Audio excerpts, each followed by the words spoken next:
Զորամասերում մի հետաքրքիր թերթիկ կար, որի ես իմ ծառայության վերջում եմ բացահայտել դրա գոյությունը, որ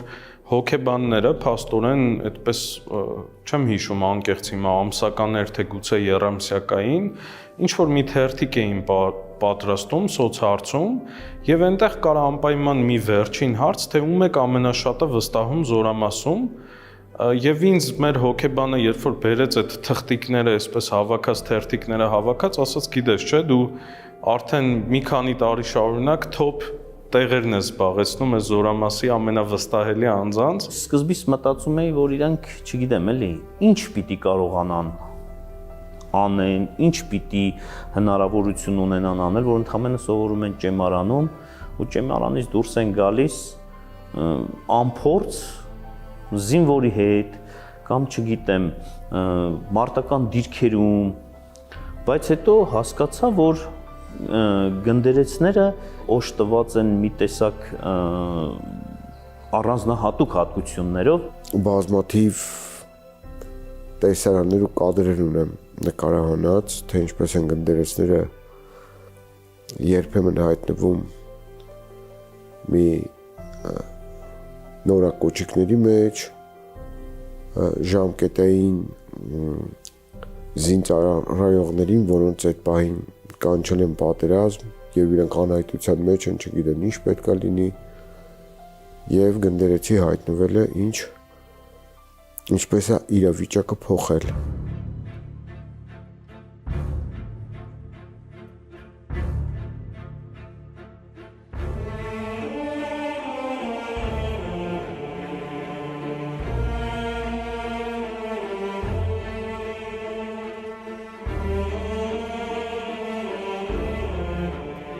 Հայկական բանակը ստեղծվեց հայության կյանքում ամենածանր արցախյան գոյամարտի օրերին։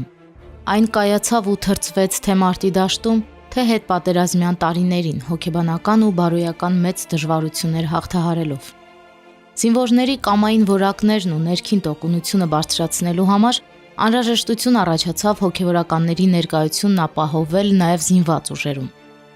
1997 թվականի նոյեմբերի 13-ին Գարեգին առաջին ամենայն հայոց կաթողիկոսի եւ Հայաստանի Հանրապետության պաշտպանության նախարար Վազգեն Սարգսյանի համատեղ նախաձեռնությամբ ստեղծվեց Հայաստանի Հանրապետության զինված ուժերի հոգևոր ծառայությունը։ Հետագայում էր, որ 2000 թվականին արդեն Գարեգին II վեհափառ հայրապետի կողմից այն դարձավ հոգևոր առաջնորդություն, այսինքն հոգևոր ծառայությանը տրվեց առաջնորդության կարգավիճակ, որը ավելի էր մեծացնում նրա գործունեության շրջանակները։ Եվ դա հաստատվեց նաև Գարեգին II վեհափառ հայրապետի եւ ժամանակի պաշտպանության նախարար Սերժ Սարգսյանի համատեղ հաստատած կանոնադրությամբ։ Հայ հոգևորականը միշտ եղել է հայ զինվորի, զորականի կողքին, այդպես է եղել դարեր շարունակ, Ավարայրից մինչև Սարդարապատ եւ Արցախյան հերոսամարտ։ Այսօր նորին Սուրբ Օծություն Տեր Գարեգին II ծայրագույն պատրիարք ամենայն հայոց կաթողիկոսի օրհնությամբ շուրջ 70 հոգևորականներ իրենց ծառայությունն են իրականացնում հայոց բանակում։ Բանակում զինծառայողների հոգևոր խնամքը ապահովելու նպատակով դեռևս 17-րդ դարից աշխարհի տարբեր բանակներում գործում էին հոգևորականներ, հոգևոր ծառայողներ, հայտնի է միջազգային կապելան տերմինը, որը բնութագրում է հատուկ ծառայություն իրականացնող հոգևորականին։ Հուշահաստատություններում կլինի բանտերում, թե բանակում։ Եվ հատկապես այդ ծառայությունը շատ երկրներում կազմավորվեց ավելի իրավական առումով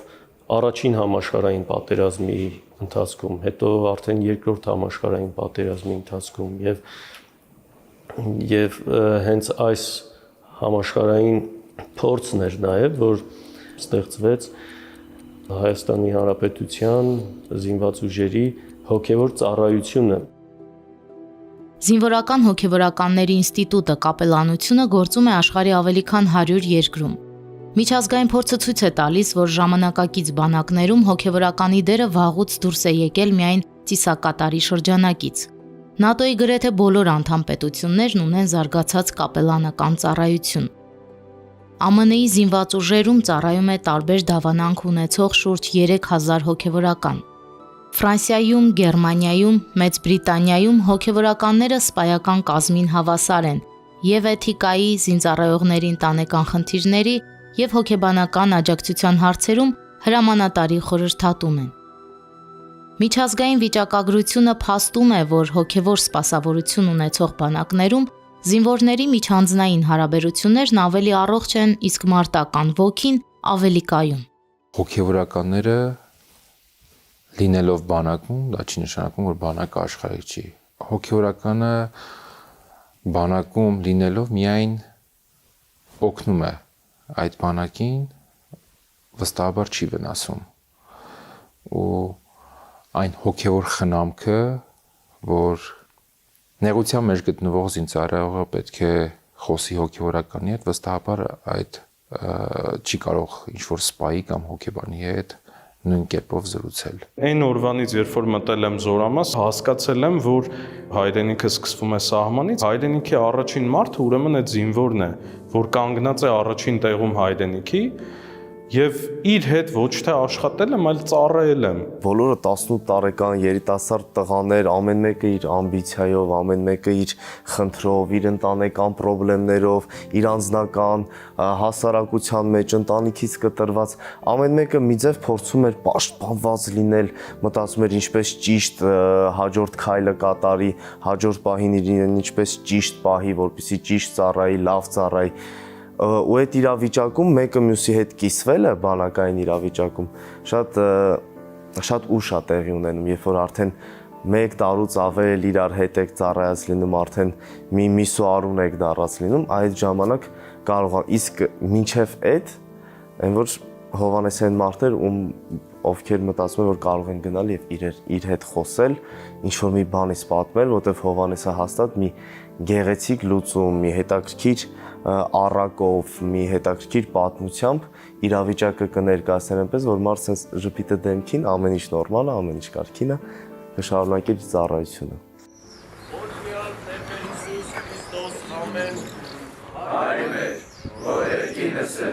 Սուրբ Եղիցյանուն քո, եկես արքայություն քո,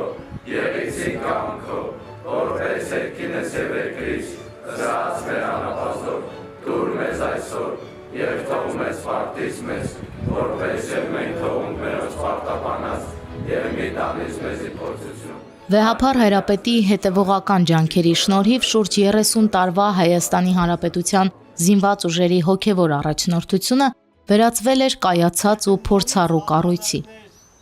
Հայոց բանակում զինծառայողների հոգևոր դաստիարակության գործին վերջին տարիներին լծված էր 50 հոգևորական։ Սարկավագները, քահանաներն ու աբեղաներն իրենց ծառայությունն էին իրականացնում ամենուր,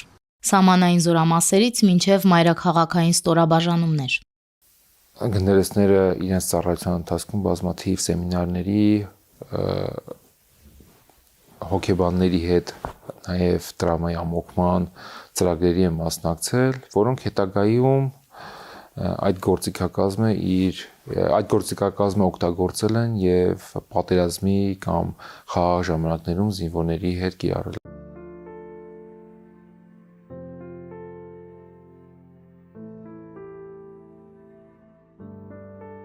Գնդերեսների գործունեության արդյունքում կարգապահության մակարդակն է բարձրացվել, բարոյա հոգեբանական մթնոլորտը առողջ պահելու ուղղությամբ եւ այս ամենի արդյունքում բնականաբար բազմաթիվ բռնարարքներ, ինքնախեղման կամ ինքնասպանության դեպքեր են կանխվել, որոնք ըստ պատշաճի նաեւ ներկայացվել են վերադաս հրամանատարության ուշադրությանը։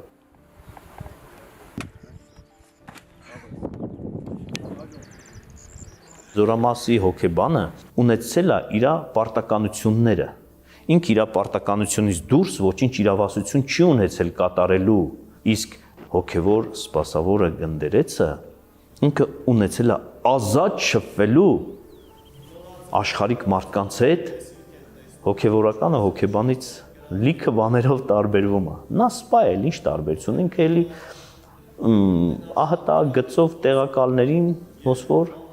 մի ինչ-որ այդ առումով օգնություն ցուցաբերող անձ է եղել։ Հոգևորականները ստիպում էին գնդեր իր ամանատարներին, որ մենք չենք եկել այստեղ ենթարկվենք ինչ-որ մի սպայի զորամասում, այլ մենք եկել ենք, որ քեզ օգնենք շատ հարցերում, որ քո ստորաբաժանումդ, քո գունդդ, քո զորամասդ խնդիր չունենա։ Տարբերությունը մեծ է եղել։ Իրականում իրանք վեհ են եղել, այսպես ասեմ, իրանք իրանց դիրքերում իրոք վեհ են եղել։ Տղաների շրջապատը պարզ է, չէ, որ եկել են կեսը տնից, կեսը փողոցից, կեսը հայհոյախոս են, կեսը ոչ, առնվազն ամենապարզ բանը, ամենափոքր բանը, որ մենք փոխում ենք, գոնե թե մեր ներկայությամբ գիտեն, որ չպիտի հայհոյեին։ Մեր ներկայությունը փոխել է այն, որ իմացել են, որ մեր ներկայությամբ չեն կարող ինչ-որ մեկը մյուսի վրա բղավել, ինչ-որ մեկը մյուսին վիրավորել։ Այսինքն պարզ առաջին մակարդակում վերաբերմունք է փոխվել մեր ներկայությամբ։ Զինվորը եւ սպան իմացել են, որ ունեն օգնական, ունեն խորհրդատու։ Ի վերջո մեր զինվորներին կիրակի օրերը ուղեկցում էինք պատարակների, շաբաթական 1-2 անգամ փորձում էինք խոկում ժամերգություն աղոթքներ կազմակերպել, որոնք ընդհանուր մթնոլորտ էին փոխում։ Մարտական հերթափոխություն գնալուց առաջ, ինչի՞ չէ, այն որ մենակ հայրմերը, որ արտասանում էինք շարքով, այն որ բարձր առոգանությամբ, այն որ հոգևոր սպասավորը կանգնում էր տրիբունային գնդերեցը, չգիտեմ, դուխ էր բարձանում։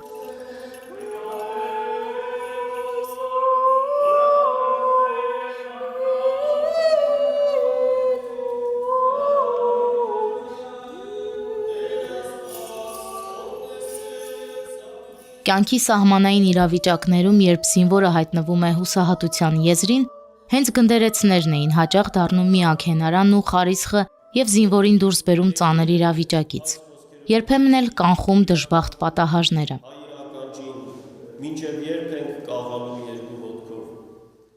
Բազմաթիվ դեպքեր են կախվել հենց հոգևորականի հետ զրույցի ժամանակ։ Ես ինձ էլ անձամբ մոտեցել են զինվորներ, ովքեր խնդիր ունեցել ինչ-որ հենակետում, ինչ-որ զինակցի հետ։ Ու ցանկացած միջոցի դիմել են, որպեսզի դիրքեր չբարձրանան իրենց անձնակազմի հետ, որովհետև այնտեղ ինչ-որ ճնշումների են ենթարկվել, ինչ-որ նվաստացումների են ենթարկվել, որը կարող էր անդառնալի հետևանքներ ունենալ։ Հոգևոր սպասավորները ոնց որ այդ զինվորներին ընտրում էին իրանք, կարողանում էին գտնել այդ զինվորներին ու այդ զինվորների հետ իրանք ավելի շատ մտերմանում էին, կարողանում էին մտնել իրանց ներաշխարը, օրինակ ես ինքս երբևիցե չէի կարողանա։ Տեսեք, ունեցել եմ հրամանատարական ձիրք, ղեկավարել եմ ստորաբաժանումներ, դասակիր հրամանատարից մինչև զորամասի հրամանատար, բայց այդպես բաներ կար, որ ասենք ես կոպիտ էի վերաբերվում, բայց սահուն կերպով նաև գնդերեցը բացատրում էր, որ պետք չի էլի, այս երեխան ունի sense խնդիր։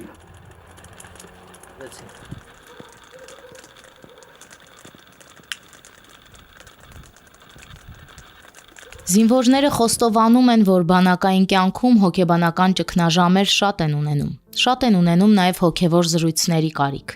Դրանք օգնում են, որ հասունանան, որ ներողամիտ ու հանդուրժող դառնան։ Հոգևոր սպասավորի հետ շփումը փոխում է ոչ միայն զինակիցների հետ հարաբերությունները, կողքինի մեջ արժեքավորը տեսնելու կարողությունը, այլև վերաիմաստավորում է սեփական ներաշխարը, սեփական տագնապներն ու վախերը հաղթահարելու նոր ուժ է հաղորդում։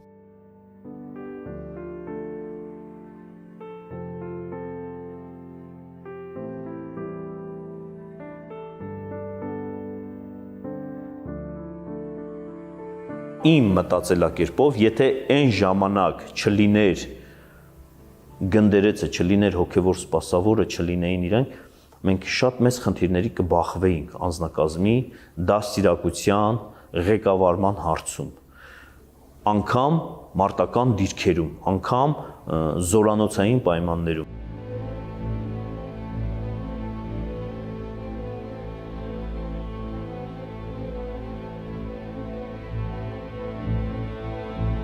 Որոշ զորամասերում զինվորներն իրենց ձեռքով կառուցում էին փոքրիկ մատուռներ, աղոթատեղիները նրանց համար հոգևոր կյանքի, հոգևոր ապրումների յուրատեսակ անկյուններ էին դարձել։ Միասին հայր մեր աղոթք ասենք։ Օրհնյալ Տեր մեր Հիսուս Քրիստոս, ամեն։ Հայր մեր, որևինս ես, Սուրբ Եղեցի անուն քո։ Հայ հոգևորականը պատմականորեն ասոցացվում է հայրենիքի պաշտպանի կերպարի հետ, որը գոյաբանական սպառնալիքի դեպքում կարող է եւ կենաց մահու կռիվ մղել։ Արցախյան բոլոր պատերազմներին առաջնագից մեկնողներին խաչով էին ճանապարհում գնդերեցները, իսկ խմբային մկրտությունները 44-օրյա պատերազմի ամենատպավորիչ վավերագրություններն են։ Առաջնագից գնացող զինվորականների կողքին հայտնվում են գնդերեցները կամ հոգևորականներ, որոնք ցանկություն ունեցողներին պատրաստ են հենց հիմա մկրտելու եւ այն մաղթանքները, որոնք հոգևորականներ կարողանում տալ զինվորին, մկրտվող զինվորին եւ նրան կնքահայր դառած մի ուրիշ զինվորի, դա այդ մի ֆանտաստիկ իրավիճակ էր, որը ես առիթ եմ ունեցել բազմիցս տեսնելու, պատկերացրեք որևիցե տեղից, ասենք, քթել են մի թաս եւ խիտ անտառի մեջ մկրտություն է տեղի ունենում եւ ընդամենը մի քանի րոպե հետո այդ մկրտվող զինվորները պետքա գնան առաջնագից։ Ես չեմ որ պետքա բառեր ասեմ այդ զինվորի տրամադրության ու այդ զինվորի հոգեկան աշխարհը փոխելու մասին եւ դա հիմա նորից վերադառնում ենք իսկ ինչ կաներ հոգեբանը այդ մի հատ երևույթ է այդտեղ տեղի ունենում որ աշխարհի ոչ մի հոգեբան ոչ մի բանը չէր կարող անել Հիսուսի Քրիստոսի եկյալ հերախայութենեի մկրտություն մկրտի հանուն հոր եւ որդվո եւ օգնուին սրբոտ գնյալ արիամ բն Քրիստոսի ծառայութենե մեղած երբեք չեմ կարողացել անտարբեր անցնել պատերազմի կողքով նաև վավերագրել եմ պատերազմը որի արդյունքում ունեմ երկու դոկումենտալ ֆիլմ դա գեղարվեստական ֆիլմ էր երկու գեղարվեստական ֆիլմ պատերազմի մասին ամենահայտնին անհայտ բարձունքի առումն է որտեղ պատմում հերայրի մասին հերայրն է պատմում ֆիլմում 25-ի զինվորները չեն խոսում այս բարձունքում ովքեր շատ եղել են ովքեր որ կռիվ են տվել այս երեխեքը չեն խոսում ավելի շատ իրանց տեսածի հետ լուր ապրում են բայց եթե այս երեխեքից մեկի հետ խոսեցիր մի բան որ իրանք զգան որ դու ծանոթ ես այս ամեն ինչին դու իրանք ինչ որ խոսեն դու հասկանալու ես այնքան բան ես սկսում պատմել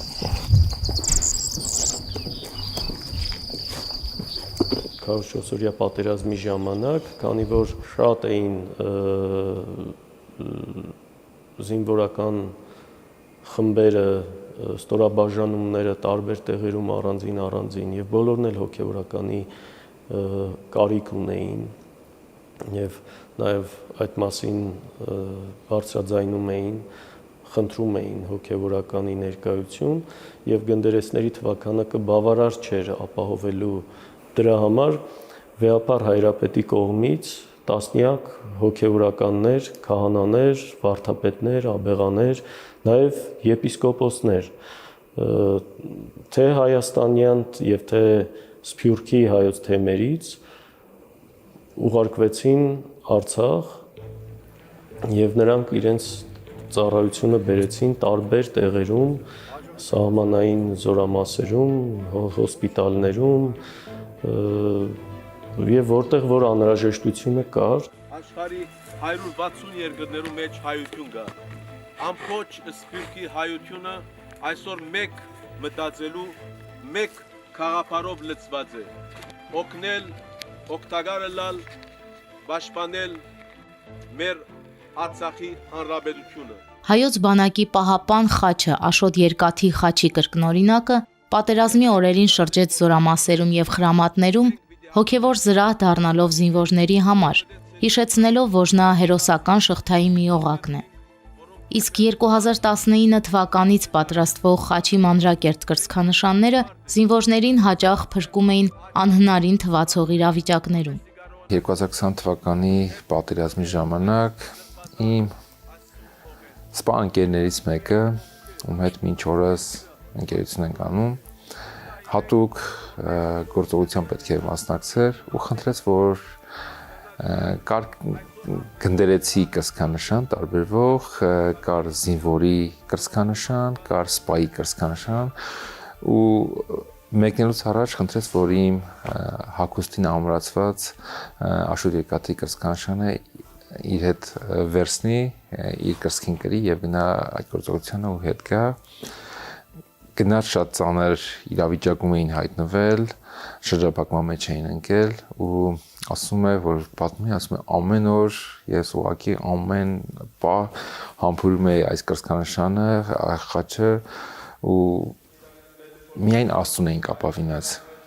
Ու երբ որ վերադարձավ,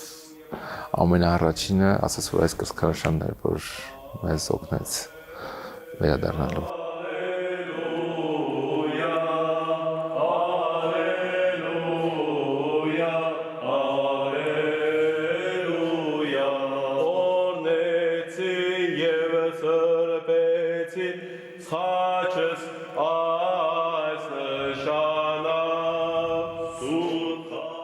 Անձամբ ներկա եմ եղել, երբ գնդերեսները մտան մի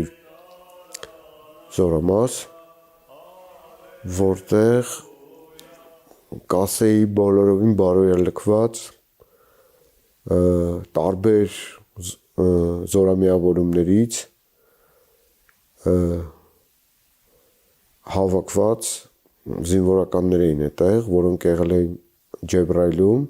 Մենք չենք եկել ձեզ ասելու բաներ, որոնք դուք մեզանից ավելի լավ գիտեք։ Մենք եկել ենք խնդրելու ձեզ, որ այս պահին շատ կարևոր է, որ առավել քան լինենք մենք կարգավար։ Մարդիկ ի վիճակի չէին որևիցե մեկի հետ շփվելու, որևիցե մեկի հետ ինչ-որ բան քննարկելու։ Եվ գնդերեսները երբ մտան, իրանց մեղմ ասած շատ վատ առումով մարտական դիմավորեցին, որ իբր դուք ովքեր եք, որ եկել եք, եւ գնդերեսները սկսեցին նրանց հետ կամաց փոխհարաբերությունների մեջ մտնել, լեզու գտնել, եւ ուղիղ կես ժամ հետո իմիջիայլոց ասեմ, որ այդ զորամասը որ մտնել էինք, այդ այսպես ասած տարբեր տեղերից մնացած այդ սպաներին, որպես ղեկավար էին նշանակել ինչ որ մի զորամիավորման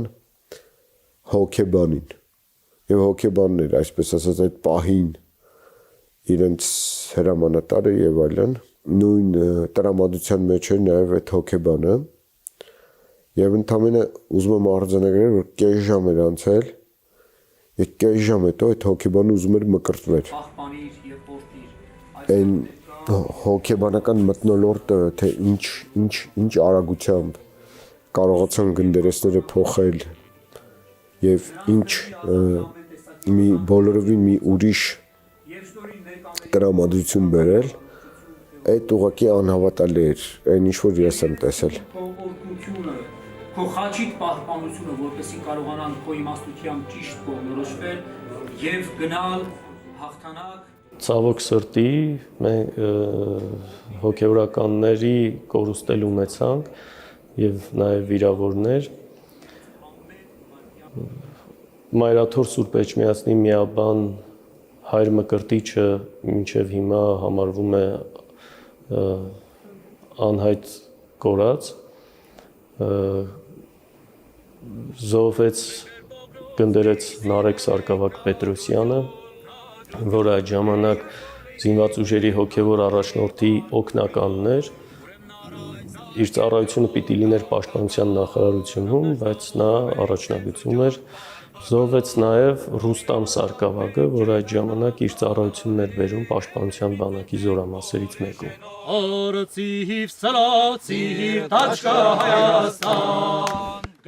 Հայաստանի Հանրապետության Պաշտպանության նախարարության որոշմամբ 2026 թվականի փետրվարի 1-ից Զինված ուժերի հոգևոր սպասավորության ինստիտուտի գործունեությունը ներկայիս ձևաչափով դադարեցվեց։ Որոշումը մեկնաբանվեց որպես բանակի աշխարհիկացման եւ կրոնական կառույցներից տարանջատման քայլ։ Իմ զգացումը առաջին հերթին կբնութագրեմ խորը ափսոսանք, որ այդքան տարիների այդ անձնվեր ծառայությունը, որ մեր եկեղեցու հոգևորականները որպես գնդերեսներ իրականացրել էին բանակում, դադարեցվում է եւ այլևս դրա անհրաժեշտությունը, կարիքը չկա։ Բնականաբար կարիքը ես որպես բանակում երկար տարիներ ծառայած հոգևորական գիտեմ, որ շատ խիստ կա եւ մինչեւ այդ օրերն էլ զինվորականները, հրամանատարները, բանակի ղեկավար կազմը անընդհատ շեշտել են ու ասել են, որ պահանջարկը կա։ Հոգևոր առաջնորդության լուծարումը այս իմաստով նշանակում էր անցնող 29 տարիների ուղղակի ջուրը գցելը։ Այն արված հսկայածավալ աշխատանքը տարբեր տեղերում ի վերջո մեր գնդերեցները չէին սահմանափակվել միայն զորամասերում ծառայելով, շատերը համայնքային գործունեություն էին ծավալել, շատերը մեծ անուն հեղինակություն էին վաստակել որևէ զորամասում, որ իրենց հաջորդ գնդերեցի համար պարարտ հող էին նախապատրաստել, որ իրենք գնային եւ իրենց ծառայությունը բարեհաջող իրականացնեին։ Գնդերեցի մերձեցումը զինվորին դա բոլորովին այլ հարթություն է, որը ոչ ոք չի կարող անել ուղղակի։ Եվ ես ընդամենը ինձ հարց տվեցի, բա հիմա այդ զինվորները, այդ նորակոչիկները կամ ծառայողները հանձինս իրենց եղբոր, հանձինս իրենց ծնողի, հանձինս իրենց մերձավոր ազգականի, հանձինս իր ծառայակից ընկերոջ, ում են գտնելու այնտեղ, երբ չկա այդ մարդը։ Այդ ամեն ինչը իր մեջ խտացնում էր հենց գնդերեցը։ Եվ ես այդ հարցին չեմ կարողացել պատասխանել։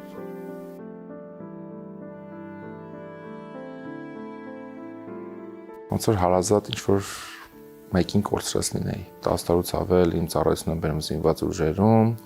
նաև մեր կանոնները դրանից ավել կրկնապատի 20 տարի իրենց ծառայությունն եմ բերում ու դա մեր կյանքն էր արդեն դարձել, մեր կյանքի նպատակն էր մշտապես գտնվել զինծառայողների կողքին, մշտապես մեր խորհուրդներով, նաև մենք էինք իրենցից ինչ-որ բան սովորում ու շատ ծանր էր իմանալ, որ որոշ